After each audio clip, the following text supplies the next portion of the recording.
Hey, everybody. Mark and I have over 20 years of experience as therapists and as addicts in long-term successful recovery. We know better than anyone what works and what doesn't to break out of porn and sex addiction, heal betrayal trauma, and reclaim your relationship. And we've poured all of our personal and professional recovery and healing experience into a first-of-its-kind program for addicts, spouses, and couples. We call it Dare to Connect. At least 4 times every week, we engage with you in real time, in the trenches, giving you the knowledge and the tools to take back your life and relationship. Whatever else you've done on your journey for healing and recovery, you've never done anything like this. Mark and I, we've made all the mistakes, so you don't have to. Don't reinvent the wheel. We all know tomorrow never comes. Look, don't wait one more day to change. Claim your free 2-week trial today at daretoconnectnow.com.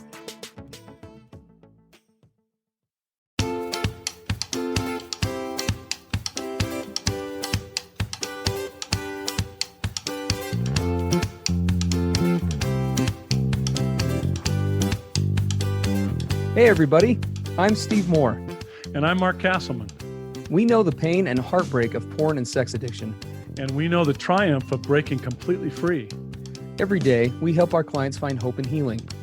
Join us in the fight to take back your life, your marriage, and be stronger than ever. This is the PBSC Squared podcast.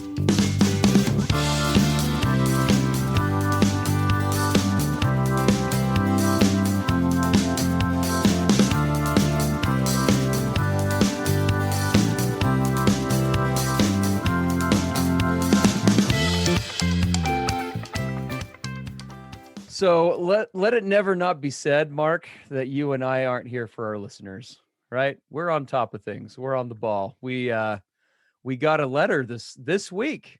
Yeah, this week, just the other day, that we're addressing today, right now, just a couple of days ago. It may as well be in-person therapy. We're hitting on it so soon after, right? You're right on it, man. Pretty much on it. Here to work on this. No, we were really excited. It was we do get quite a bit of correspondence from you all, but we were really excited about today because we thought that this lined up well with a lot of topics that we've been covering lately.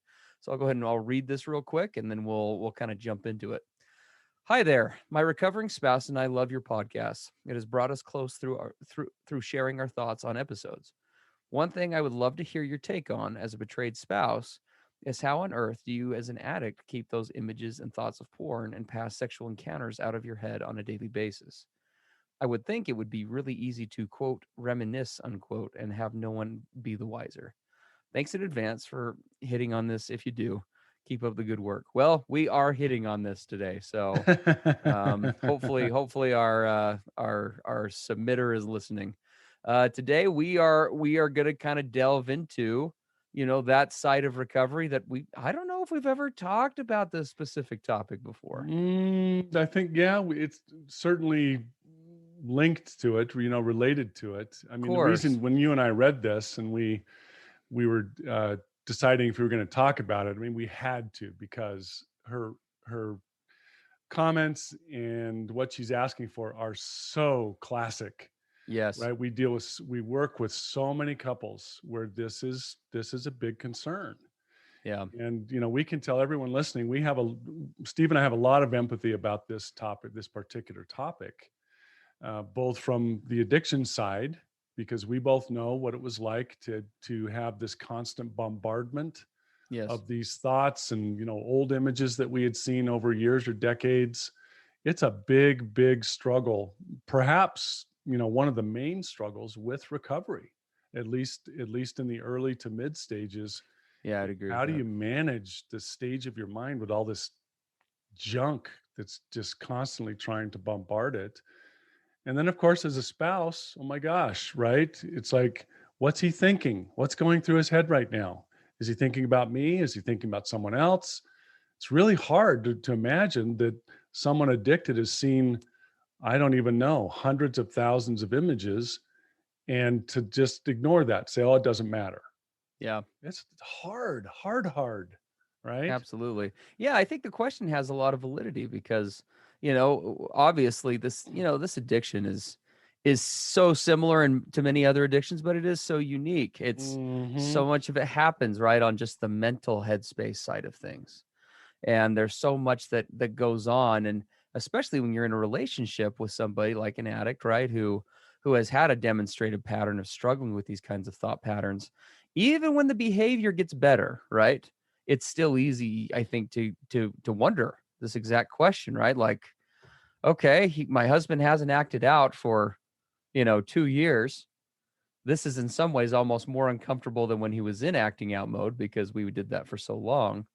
Like, where do we kind of go from here? Hmm. And there's almost kind of I've actually worked with some spouses, more than one, over the years, where at this stage of recovery, things get a little more trepidatious than they ever were, like right at the beginning, because now it's like we're getting close to having greater intimacy. Things are actually kind of shifting, and I think it's easy for one's own well justified fear response to come up and say, like, Jesus, is this real? Right?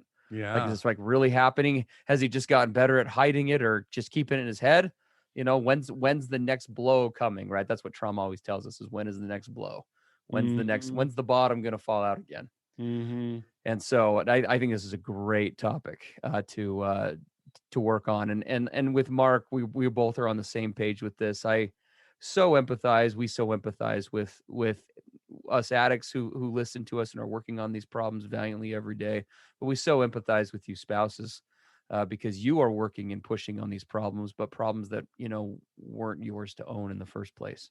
Yeah. So we appreciate you doing the hard work. It would be so much easier in some respects, right? Just to push it under the rug, not look at it, maybe just, hit the reset button on relationships, whatever. But we really validate you being willing to come to each week, listen, be doing the therapy that we know every one of you is doing, because we have all 100%, we're confident that everyone listening to this podcast has a therapist. At least they should, Yeah. right? But we appreciate you doing that hard work. So yeah, happy to be here. Yeah, let's jump into this. We're gonna come at this from a couple of angles. Let's talk about it from the standpoint of the guy in recovery. What do you do with these thoughts? Because they're going to come. It's Yeah. the way the brain is designed. You can't avoid the thoughts. They're going to come from 100 different places. The culture around us, my memory banks, just all the media that's constantly in a very sexualized society. It's just all around us. So it's not a matter of I'm never going to have those thoughts or images come to me. That's a given. They are. And what I find, what I tried forever, and all the guys I work with, what they do is they make willpower, sheer willpower, their primary strategy. Yeah. I'm just going to force these out, right? It's clench your fists, grit your teeth. I won't think about that. I won't think about it. I won't, right? You scrunch up your face and you try to just make those things stay out of there. Yeah. And as you often say, Steve, what that does, the very act of doing that, the resisting, throws us into this thing called the avoidance cycle, Yeah. right? I resist, I fight. And because I only have so much energy in my brain, that's going to wear me out. That process will eventually exhaust me. And then what am I going to do in order to escape the exhaustion and the hopelessness of that endless cycle? I'm going to go seek my outlets, my sexual outlets, my drug of choice to escape that battle. Yes. And so there I go, going back into the place that I was trying to keep myself from. And then when I soothe myself and escape that exhaustion for the moment, I finally don't have to fight this anymore. Hmm. Whew, right? I give in and I feel some relief. And then right after, now comes the guilt, the shame, the regret. And I clench my fists and I declare, pounding on the table, I'm never going to do that again. And I go Yeah. right back into the fight cycle. Yes, absolutely. There's been lots of research done on this topic, right? Where, the more we will tell ourselves not to think or focus on something, the more we actually will do it. Hmm. And what you're saying, I think, is true for anybody, right? At the end of the day, just willpowing yourself through situations where you feel pulled to act one way or another usually is not going to be the healthiest or most sustainable track. But when we're talking about addiction, right, especially, I mean, the definition, right, of addiction hits on this concept of, in certain areas, I have lost, at least temporarily, the ability to say no to certain things. in certain situations, Yeah. right? Regardless of the consequences. Yes. I mean, with every guy that I've worked with, when the rubber meets the road, if we're really honest, if I was, especially in the early recovery stage, but really, I think in most stages of recovery, if I just stuck him in, in a void, absence of recovery work or whatever the case may be, he may have good intentions and want to move forward, but I think, without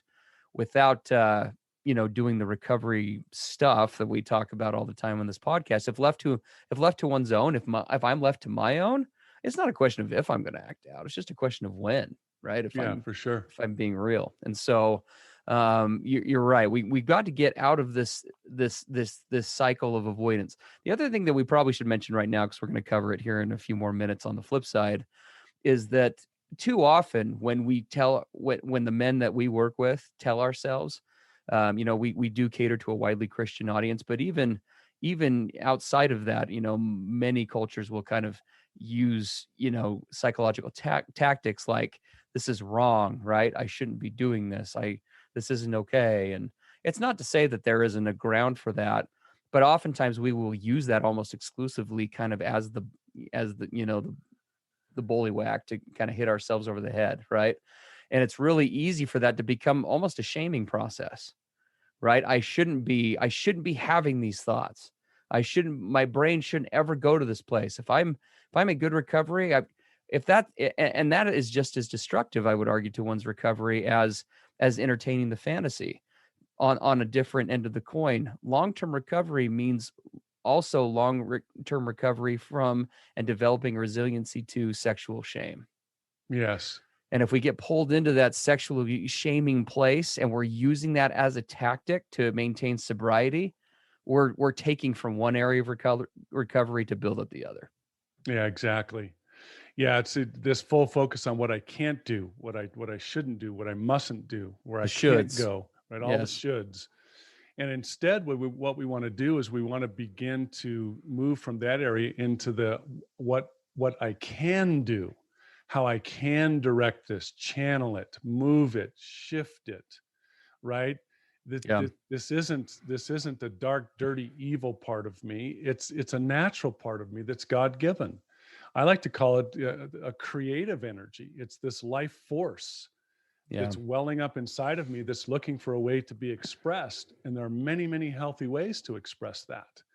it Yeah. just gets it just gets derailed and twisted along the way. And I know one of the biggest positive ways that we approach this is when you're in a situation where you're feeling overwhelmed by those urges and thoughts and fantasies, and you feel yourself being pushed towards those outlets, right? You want to start to do this thing called embracing your authentic self, the whole of me. Okay, this is part of me. There's a Yes. reason why I'm experiencing these urges, these pushes, this overwhelm. My brain wants to go there for a reason. Why is that? What is Yeah. this about? Instead of saying, oh, I'm bad, I'm evil, I can't think these things. No, step back, say, why am I wanting to go there? Why is a part of me moving me in that direction? What is it? What's been happening with me over the last 24 hours? I tell my guys, why are you feeling so needy? What Yeah. is it? What is it in you that's being neglected? Why does your brain want to run back to those old strategies? Yes. Absolutely. I mean, I look at my own, my own stuff, and like you indicated, Mark, by the way, this does get progressively easier to kind of address part of the topic that's not being spoken about. We'll hit on this a little more at the end, but when you look at the neuroscience of how the brain works, how we form habits, how they atrophy, how neurological connections are formed and how they atrophy, kind of the less we access these paths in toxic ways, the more atrophied those processes, the less slipstreamed, so to speak, they become. And so Definitely. and so over time, what you see with that, and Mark and I have both seen this, our clients see it all the time, is that this pull to get pulled into fantasy, right? They're less and less frequent, and when they do come about, they have less and less power, right? Totally And agree. and so it's important to mention because it's not recovery. Sometimes I know with the guys and the women we work with, there can be a real fear of like, oh my gosh, my husband's, got this addiction and he's got these thought patterns and these thinking errors, and we're learning about it in therapy and on the podcast and blah, blah, blah. And, it's just, when is this ever, we're always going to be stuck here. And that's one of the many beautiful parts of the brain, right? Its ability, Mark talks about this all the time, its ability to change, to heal, to grow, to be something different today than it was yesterday. And that malleability works not just in getting into into destructive, behaviors like addiction. It works in also getting them out. Right. Um, Yeah, we say the thing that got you into your addiction can get you out. yes, Right. That's yes, the beauty of it. absolutely. And to just kind of drive home the point that I was making before, the reason why this, because again, I know that this can at this point there are probably some wives feeling some fear hearing this podcast, like, No, yeah. shouldn't have listened to this with my husband. These guys are telling him to, why aren't they telling him to, why aren't they telling him to stop? What we're talking about here is not in any way saying, well, sit down and entertain your sexual fantasies or your sexual thoughts. That's not what we're talking about. We're talking about immediately moving to a place of problem solving with it, right? And part of the reason why is something that we say on this podcast a lot. Nearly in almost all cases, sex was never the problem to begin with. If we just focus on the sex, on getting rid of the thoughts, on getting rid of the behaviors, and we don't address the underlying issues, these ongoing parts of recovery that are difficult, these obstacles to recovery, these things that pull us back into relapse will not go away to the degree that they need to for long-term sustainability. Yeah, one of the things we often say that when people don't understand the neuroscience or recovery or how this works, they look at you with a really confused or sometimes angry face. Because I've said, sex addiction is not about sex. Yes. Like, what are you talking about? Of course it is. And when you start to understand how this works, you realize that that's just symptomology. It's the surface symptoms, and we've got to peel back those layers and get down underneath to find out what's driving it. What is Yes. driving this? And I love your problem solving. So here's a way for our listeners to think differently, both men and women, as you think about, okay, here come these thoughts, these sexual thoughts, these fantasies, these old images or experiences or what have you. And they basically, I like to call that a fork in the road, a fork in the neurological road. I can go to the left or I can go to the right. Yeah. And those thoughts are really a cue. They're a stimulus. They're an initial idea that comes that says, okay, I can indulge this and go down the path of acting out. Or when those thoughts or urges come, they can be this incredibly valuable warning sign, this red flag, this message to me coming from my brain that says, hey, something's not right. I have needs. You've been neglecting me. Pay attention. Yes. And that's how I see them in my life today. Instead of, something to indulge in and fantasize with or fear and fight, I go, oh, isn't that interesting? There's a little message to me. Hey, Mark, hello. Just wanted to remind you, you've been neglecting your self-care for the last 2 days. So here comes these urges.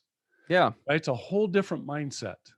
Well, and it goes back to a fundamental truth that I hope every addict and partner can hear today if they haven't heard or let it sink in before.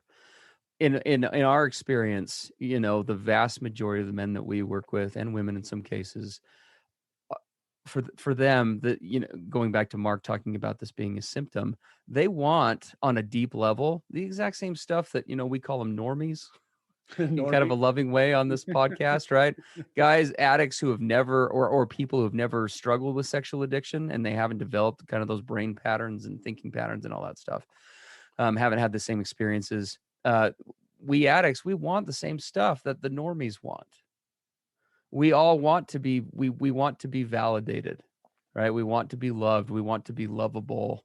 We want somebody to choose us, romantically and otherwise. We want people to accept us, to embrace us, right? To connect with us.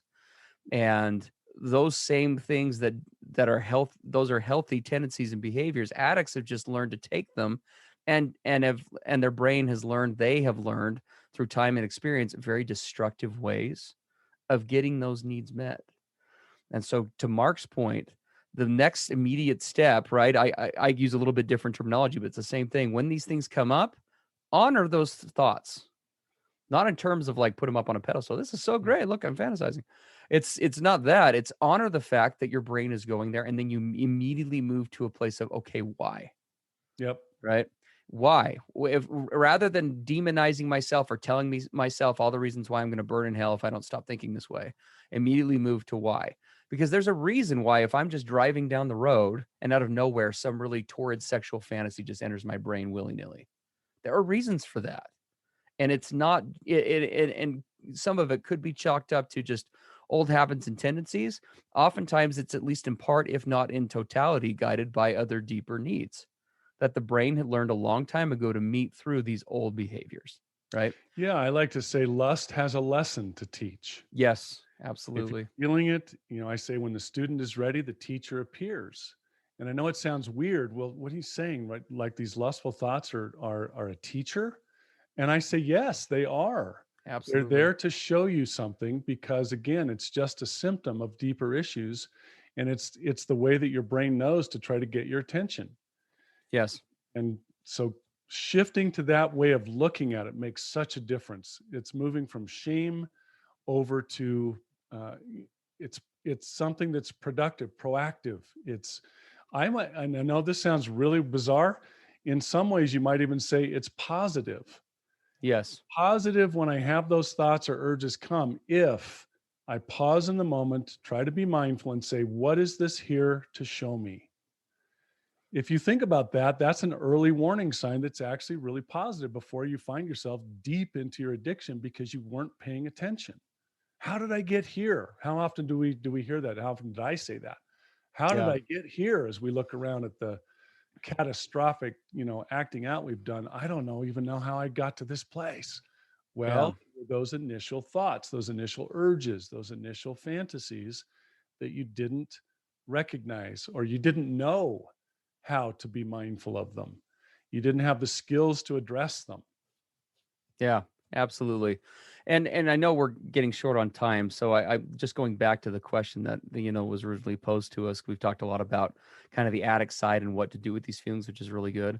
But I remember our sweet listener said, I would think it would be really easy to reminisce and have no one be the wiser, right? How what do you do with those thoughts? What do you do with those images? So if we speak just for a minute to the spouse side of this coin, Mm, right? yes. And the fact that you're struggling with those troubling thoughts and that those you're having those intrusive thoughts on a daily basis, right? Whatever level of connection or level of recovery you guys are at, or whatever place in recovery you guys are at, those are very unwanted, disturbing thinking patterns that can be very derailing, very destructive and hurtful to oneself if not checked. And so I do want to throw out a little bit of hope. We want to throw out a little bit of hope in this regard with these thoughts and the fact that they, just like with your partner, they don't always have to be there and they won't always be there as progress is made. The more you develop general trust on a general level in the relationship, the more you're going to be better able to trust your partner that they are working their process. And that belief system, that trust that you're building in other ways, will be even more reinforced specifically on the recovery side of things. As you see your partner being consistent and reaching out, developing a support system, he's taking a proactive role, right, in recovery. That's a huge symbol, right? He's the one making the therapy appointments. He's the one getting himself to meetings. He's the one coming to you and saying, hey, this is how I'm doing. This is where I'm really at. As you start to experience those things and as the trust continues to grow, as relapses become less frequent, between all of those things and the work that you're doing on yourself, if you're taking that time to get good self-care, to work your own recovery, which if you're doing that with any good 12-step group will tell you, I need to focus on me, not on him, right? All of these little pieces, there is no silver bullet to it, but you will be surprised pleasantly about how much better and how quickly you can get better in terms of these thoughts not being as intrusive or difficult. Yeah, yeah, the intrusive thoughts of what's he thinking and what's going through his head and is he with me right here in this moment? You'll Correct. find as both of you engage in your recovery and healing that will diminish and dissipate over time. It's a really hopeful part of this process. Because here's the thing, and it took me a long time to understand this for myself, and I really work hard with my clients on this. The great antidote, guys who are listening, for these fantasies and the different parts of sexual addiction that you struggle with, the great antidote for that is connection. The Yeah. more that I learn to connect, to be truly intimate, not just sexually, but I talk about 8 areas of intimacy. The more you learn to have that real, authentic, raw connection, that closeness, right? That coming together and bonding together, the more that you'll find, guys, that these fantasies and really disturbing and bombarding thoughts, they begin to diminish the more connected you become. And for Yeah. and for the gals listening, the more you feel him connecting to you and you to him, you'll also find that those intrusive thoughts in your mind, worrying about what he's thinking about, you'll find that that also diminishes. This connection is so critical, right? It's the most one. It's one of the most important things we teach. So yes, it's important to have tools in the moment to shift out of sexual thoughts or fantasies. Those are important to develop those skills, but it's that long-term, ever deepening connection that really makes this whole process solid and gives you such great hope in it. Yes. Sexual addiction recovery, as we often talk about, is so much more nuanced than many, many other addictions out there. So And, true. we're not trying to root out a person's sexuality like we would with somebody struggling with chemical addiction or some other type of external addiction, right? Addiction recovery in this world is harder. It's the reality. And it's harder because it isn't as simple as just getting rid of something or cutting something out. What we're dealing with here is a good, God given, amazing part of one's life that has spent years toxifying, metastasizing, twisting, warping into something that's destructive.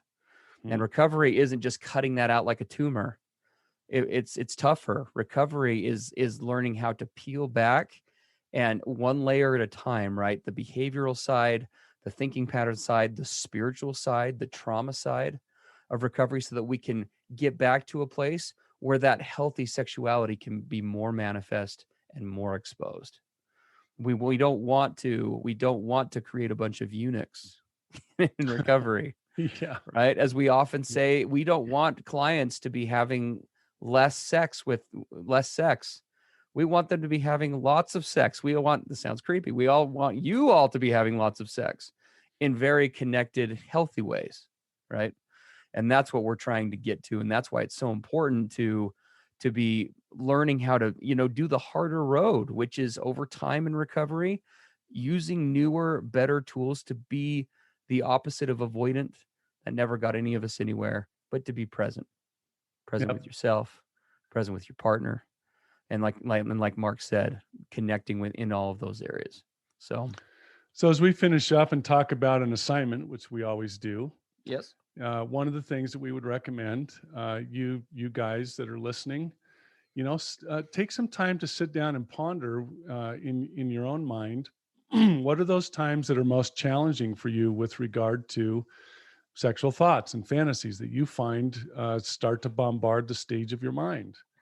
And as you think of those situations when that typically happens, start to peel back the layers and say, what is this about?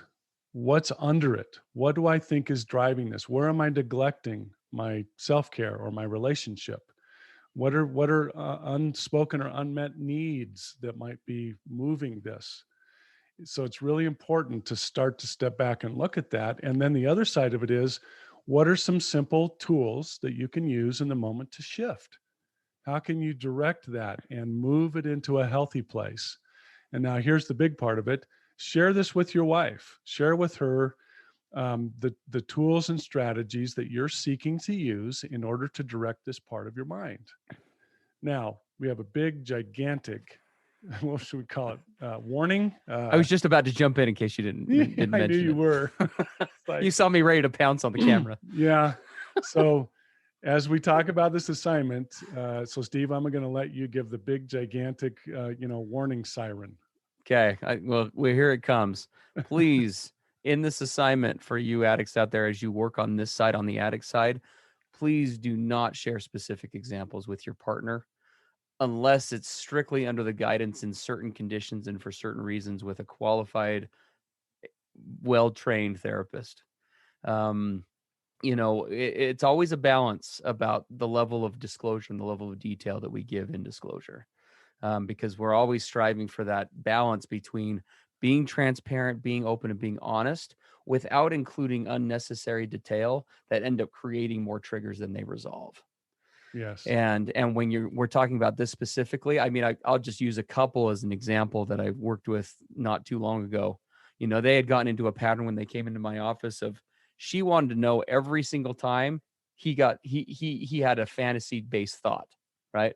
He had an attraction, even going so far as anytime he had an attraction for someone else. And they were in a pattern when they came to me of reporting. He would report to her every day, hey, I just want you to know I was attracted to like 45 women today, but I didn't do anything about it. I just want you to know, right? Yeah. And I think that's important that a spouse knows in general terms, right? Hey, today was good. The times when things came up, this is how I handled it, right? Those are good discussions to have. But when we start to get super detailed, either in numbers or specific examples, experience has shown that it gets, again, and unless it's under really rare circumstances, that does far more harm to a spouse, both on the trust as well as the trauma side, than it would ever potentially do good. So please do not go down that road. So yeah, the assignment is not a disclosure. No. The assignment is just for the guy to say, yes, thoughts do come into my mind, and here's how I'm striving to handle them, to Yeah, direct them, to here's my shift. game plan. Yeah, here's my Right? game Here's plan. here's my game plan. This is what I'm Hmm. doing with them. This is how well it's working for me. This is how I'm shifting with it. Right? All of those things are building healthy, positive. So Now, you may very well need at some point as a couple to have a full disclosure. correct. And if that is necessary, that's where we cannot stress enough. You've got to find a qualified, experienced therapist through which to guide you and facilitate and help you engage in that disclosure so that it does not become horribly destructive. Yes. But that's not Absolutely. what this is. Nope. So we want to make that totally clear. Absolutely. Absolutely. Guys, thanks for listening in. We appreciate you. We love you. We're grateful for your thoughts and input. And if you too would like to have a question answered in almost virtual real time, feel free to go to our website, pbscpodcast.com. There's a contact form on there where you can get a hold of us and submit those things. And please do subscribe to the site, to the channel. We'd love to keep you updated. Thanks, Yep. everybody. See you later. Hey, everybody. Mark and Steve here. Are you looking to take your recovery and your marriage to the next level? We work with individuals and couples one-on-one. With both in-person and online therapy options, you have access to the experts anytime, anywhere. To learn more, visit us at pbscpodcast.com.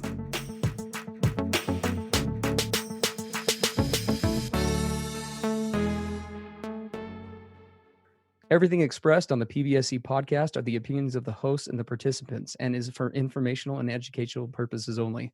This podcast should not be considered mental health therapy or as a substitute thereof. It is strongly recommended that you seek out the clinical guidance of an individual qualified mental health professional. If you're experiencing thoughts of suicide, self-harm, or a desire to harm others, please dial 911 or go to your nearest emergency room.